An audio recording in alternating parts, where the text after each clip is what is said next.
পঞ্চায়েত নির্বাচনের প্রাক মুহূর্তে কাছাড় কংগ্রেসের ধস। লক্ষ্মীপুর বিধানসভা কেন্দ্রের রাজাবাজার মণ্ডলে শতাধিক কংগ্রেসীরা যোগ দিলেন পদ্ম শিবিরে। রাজাবাজার মণ্ডলে বিশ্বজিৎ সিং ছেত্রীর নেতৃত্বে বিজেপিতে যোগদান শতাধিক কংগ্রেসীদের। নবাগতদের দলীয় টুপি পরিয়ে দলে স্বাগত জানিয়েছেন মন্ত্রী কৌশিক রায়।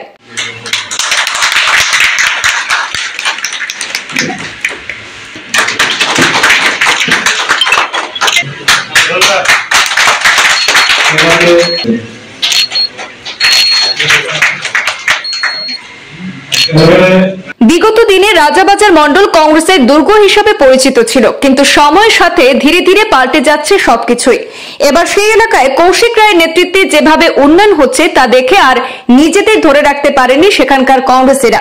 তাই বিশ্বজিৎ সিং ছেত্রীর নেতৃত্বে তারা বিজেপিতে যোগদান করেছেন। মন্ত্রী কৌশিক রায় সবাইকে আজ বিজেপিতে যোগদান করান এবং এলাকার উন্নয়নে আরো অগ্রগতি করার কথা তুলে ধরেন। প্রথমে আমি আপনাদের সবার কাছে ক্ষমা প্রার্থী যে এখানে সময় ছিল 7:30, আমরা এসেছি প্রায় 10টা। ওই দিনে আমরা এই এলাকার প্রাক্তন জেলা পরিষদ সদস্য, যিনি দুবার এই এলাকার জেলা পরিষদ সদস্য হিসাবে নির্বাচিত হয়েছিলেন কংগ্রেস দলের মনোনয়ন থেকে, শ্রী বিশ্বজিৎ ছেত্রী মহাশয়, এবং ওনার সঙ্গে আমাদের মহানন্দ দাস, আর যিনি একসময় আমাদের দলে ছিলেন, যে কোনো কারণে উনি ভারতীয় অনেক বছর থেকে, প্রায় 10-12 বছর থেকে উনি কংগ্রেসে কাজ করছেন, এবং সঙ্গে আপনারা যারাই ভারতীয় জনতা পার্টিতে যোগদানের জন্য ইচ্ছা প্রকাশ করেছেন, আজকের দিনে ভারতীয় জনতা পার্টিতে যোগদান করবেন, আপনাদের প্রত্যেককে আমি স্বাগত জানাচ্ছি, অভিনন্দন জানাই। আর আমি আশা করব যে আপনারা সবাই একসঙ্গে ভারতীয় জনতা পার্টিতে যোগদান করার পর ভারতীয় জনতা পার্টি আরো শক্তিশালী হবে। আমরা সবাই মিলে এই বৃহত্তর লক্ষ্মীপুর এলাকায় যাতে আমরা উন্নয়নের কাজ করতে পারি। আপনারা জানেন যে, আমরা সবাই জানি যে এই এলাকা বিগত দিনে ঝাড়খণ্ড বিধানসভা সমষ্টির সঙ্গে যুক্ত ছিল। ডিলিমিটেশনের পরে লক্ষ্মীপুর বিধানসভায় অন্তর্ভুক্ত হয়েছে। আর লক্ষ্মীপুর বিধানসভায় অন্তর্ভুক্ত হওয়ার পর গত 2024 লোকসভার নির্বাচন হয়েছে। আপনারা সবাই স্বতঃস্ফূর্তভাবে লোকসভায় আমাদেরকে সাহায্য সহযোগিতা করেছেন।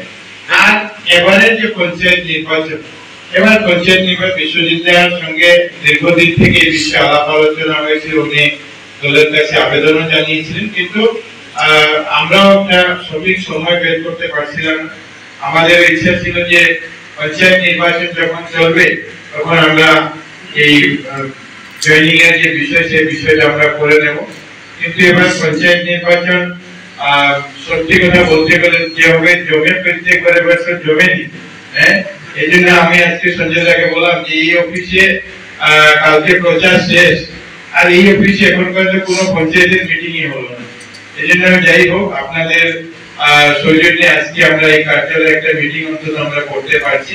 পুরানো চিন্তাধারা নিয়ে নয়, আমরা সবাই একসঙ্গে পরিবারে আসার সঙ্গে সঙ্গে যাতে আমরা সবাই একসঙ্গে মিলে এই এলাকায় ভারতীয় জনতা পার্টিকে শক্তিশালী করতে পারি।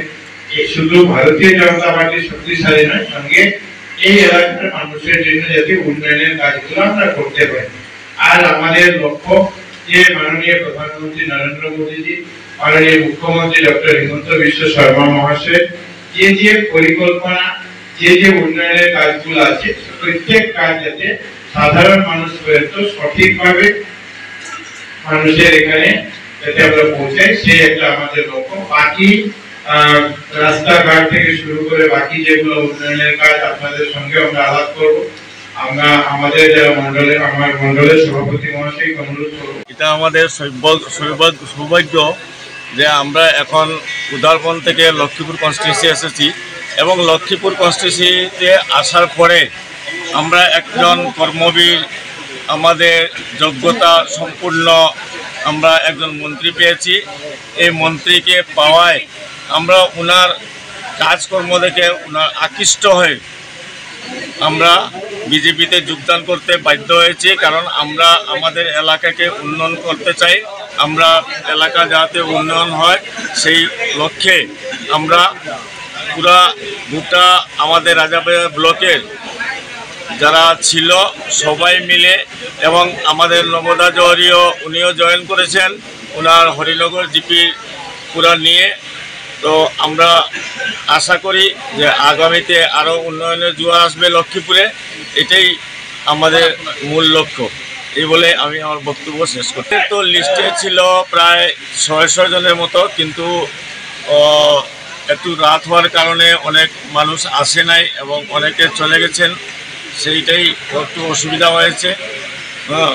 এবং বিভিন্ন উন্নয়ন মন্ত্রী বিভিন্ন প্রোগ্রাম থাকা দরুনে একটু লেট হয়েছে, সেই জন্যই এই অসুবিধাটা হয়েছে।